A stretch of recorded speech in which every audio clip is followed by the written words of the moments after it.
আমি Riya, welcome to my channel তোমাদের প্রিয় রান্নাঘর। আজকের রেসিপি হলো বেগুন দিয়ে পুনকা শাক।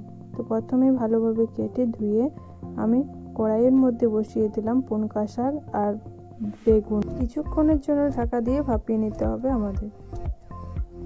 হালকা করে দেখে আমরা সামান্য পরিমাণে লবণ দিয়ে একবার ভালোভাবে নাড়িয়ে আবারও কিছুক্ষণের জন্য ঢাকা দিয়ে ভালোভাবে সেদ্ধ করে নেব।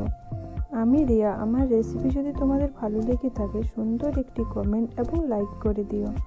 আর চ্যানেলে যদি নতুন হয়ে থাকো সাবস্ক্রাইব করে পাশে থাকা বেল আইকন প্রেস করে দিও। বেগুন আর পুনকা শাক খুব সুন্দরভাবে সেদ্ধ হয়ে গেছে। এবার একবার নেড়ে ছেড়ে নামিয়ে নেব।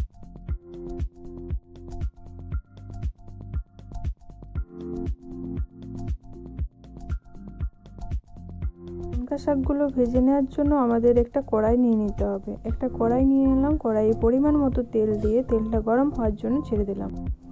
গরম হয়ে যাওয়ার পর কয়েক ফুঁড়ি রসুন এবং কাঁচা লঙ্কা দুটো দিয়ে ভালোভাবে ভেজে নেব।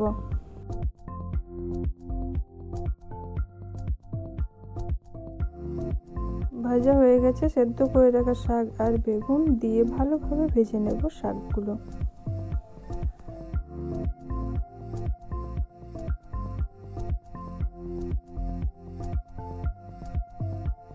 আমাদের পুনকা শাক রেডি। Thank you.